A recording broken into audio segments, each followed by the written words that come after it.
You accept the package and carefully unfold its silken wrapper to reveal an amulet, oblong in shape, strung upon a length of crude twine. It has been carved from coal-black stone, flecked with grains of metal, which sparkles in the firelight. Where was it found, you ask? In the ruins of Warn, replies Kadarian ominously. Do you wish to use telegnosis? Yeah. Yes, if we can. Closer examination of the amulet reveals a wealth of detailed engravings which depict a chilling scene. They portray clearly the rising of Dark Lord Vashna and his minions from the depths of the Moken Gorge. Your Kai skills reveal to you that this amulet once possessed a powerful charge that could have killed anyone who touched it. That charge is spent, but you can still detect the faint lingering aura of the evil who crafted this artifact. Huh. I wonder what evil feels like. Yeah, it apparently can both feel and smell like something. I'm quite curious. I get the feeling it sort of stinks. Maybe it's like the dark side of the Force, and you can sense it, sort of. Maybe. Or maybe it feels like a vibrating cell phone if you hold an evil object in your hand. Oh yeah, that would be fun. The greatest evil in the known universe feels like a fucking vibrating telephone. You know, that would explain a lot.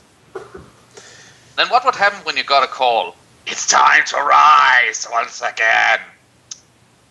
Yeah. We didn't say evil was a telephone. Though it often works like one, I noticed. Who found this amulet, you ask? A rogue, one who goes by the name of Smut, answers Kadarian. What? Not Smut. Smut. Smut. Okay. Smut. But was he at least paid?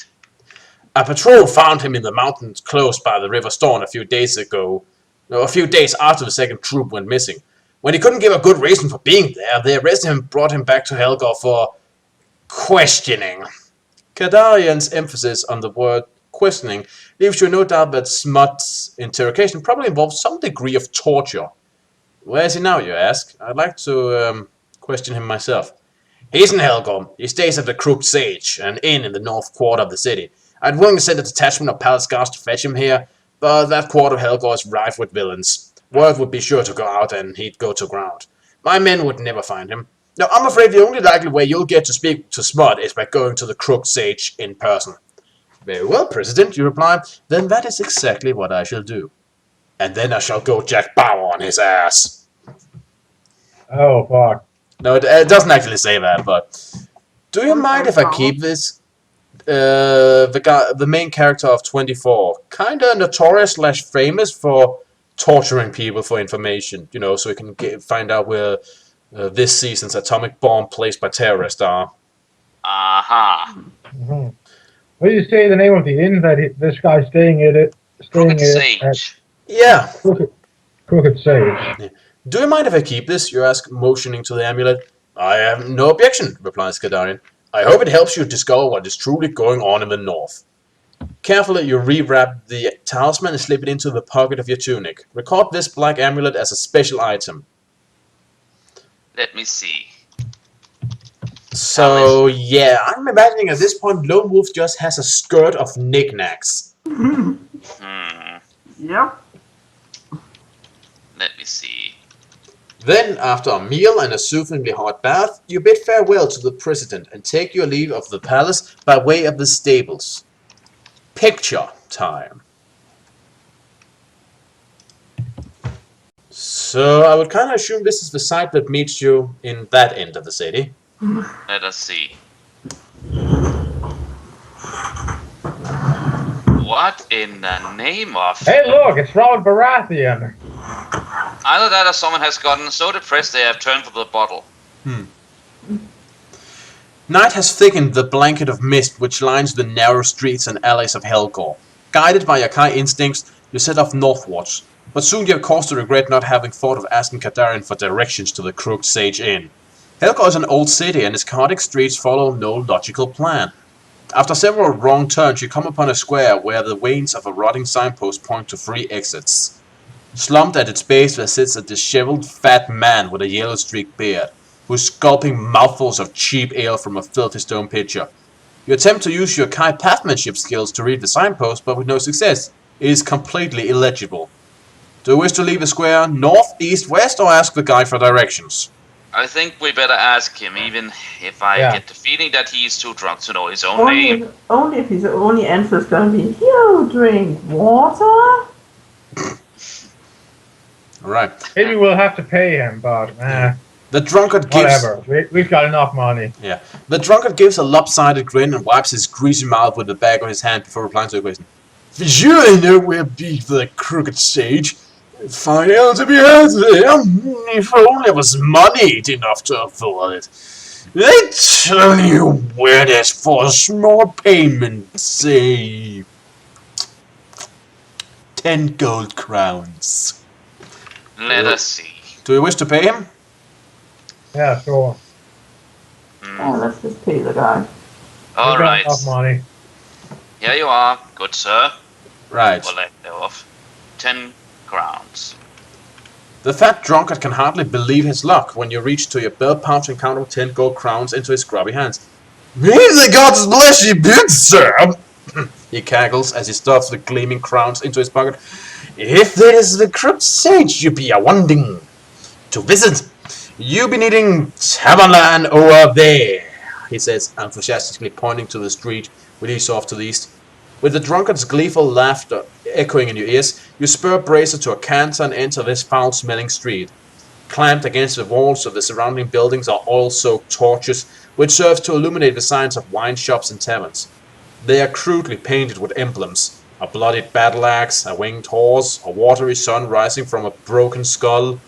There is not one which resembles a crooked sage, and you're beginning to suspect you've been duped when suddenly you hear the sound of drunken revelry coming from a two-story building at the edge of the street. Its oaken doors hang open, and the vivid orange glare... Wait, what? Its oaken doors hang open. Oh, I thought you said its open door hangs open. No, its oaken doors hang open. And the vivid... Brought to you by the Department of Redundancy Department. Yep. And the vivid orange glare of its roaring hearth. Whatever. Yeah. We know what you mean. Yeah. Spills invitingly into the dank night gloom. Although it has no painted emblem, you sense at once that you have come to the Crooked Sage Inn. Okay, so you now apparently also have the ability to sense the name of taverns. Die! That's oddly specific. As you approach a sallow-faced stable boy limp from a wooden hut, which is leaning precariously against the side of the tavern wall. For a gold crown, he takes charge of your horse and shows you to the tap room door. So yeah, delete a gold crown. Yeah, let me see. That brings us down to... Oh well, we still have 25 gold crowns. Yeah. You enter the open doorway, and the hubbub of laughter and conversation dies momentarily as all eyes turn to stare in your direction.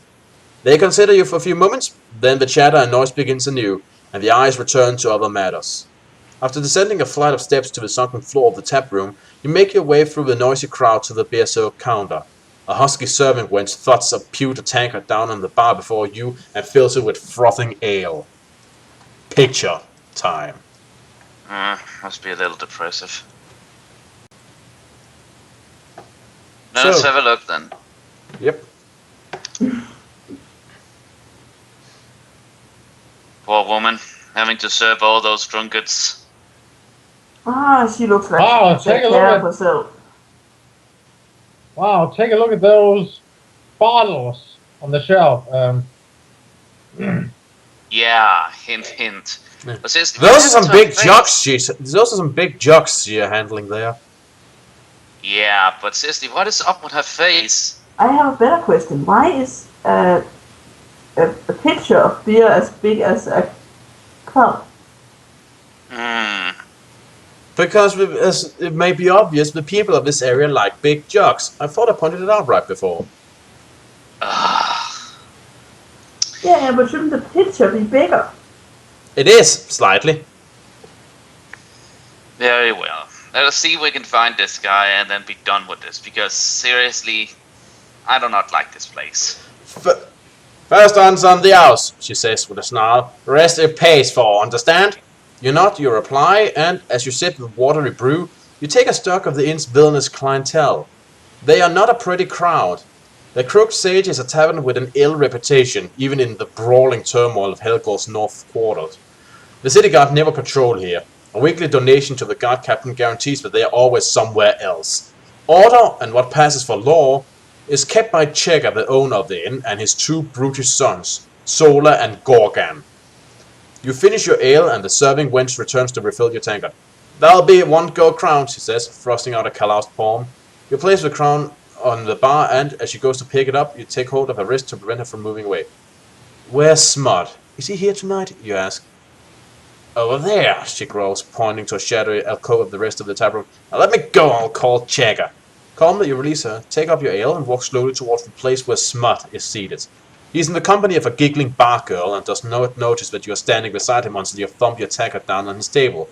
The sound startles him and immediately he reaches for his sword. He has a desperate look about him which reminds you of a cornered rat.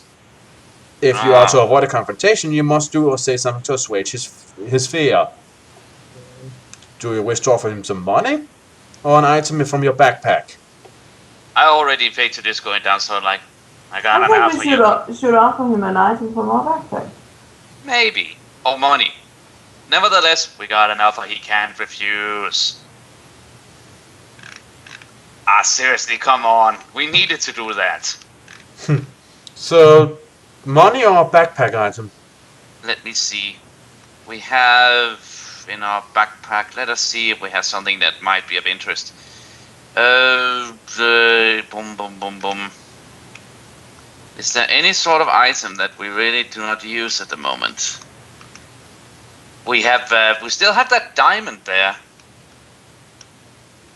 No kidding, we still have that diamond we found some very long time ago. Let's give him that then. So you wish to give him a backpack item? Yes? You have a jug of wine. Well, he can sort of get that for his own money in here, so I still hold on to the diamond. So you wish to give him a backpack item? Yes. Let's just try and offer him some money. What? You're the tiebreaker. I agree, money. Alright, money. Easy, Smut, you say, letting your hand drift away from your weapons. I mean you no harm. I just want to talk with you a while, that's all. The scrawny-faced knave looks at you with a deep suspicion, his hand tightening around the hilt of his rapier. Look, you say, reaching for your money pouch. I'm even prepared to pay for the privilege. Slowly, you remove 5 gold crowns and place them on the table. So here's some money. Now stop fiddling with your sword. Smut is clearly impressed by your generosity. He removes his hand from his sword, and the scowl of fearful suspicion softens to a smile as he lowers himself back into his seat. With a flick of his hand, he dismisses the bar girl. She leaves without protest, and as you watch her walk away, he leans across the table and says, "How can I help you, stranger?" "What do you know about a little hamlet called Vaughan?" you say quietly. For an instant, the look of suspicion returns to his beady eyes, then he sneers and says, "I know it no longer exists, that's what I know. There's a rumor on the street that it was destroyed by the storm, but there's more to it than that. More than I care to remember." You show him the black amulet that President Kadarian gave to you, and once more you repeat your question. Now he refuses to answer, fearing that you are one of Kadarian's agents out to arrest him. He kicks back his chair and tries to stand, but he does not make it. He is halfway out of his seat when suddenly his chest is transfixed by a crystal arrow. Wide-eyed with pain and shock, surprise, he crashes to the floor amid a spray of blood and spilled ale. Okay. What the That fuck happened. just happened? A wave of panic sweeps through the crowded inn. Women shriek hysterically and gruff voices shout in anger and confusion, demanding Smut's killer be found. You back away from the alcove, and as you turn towards the counter, you catch a glimpse of a figure running along the gallery, which overlooks the taproom floor.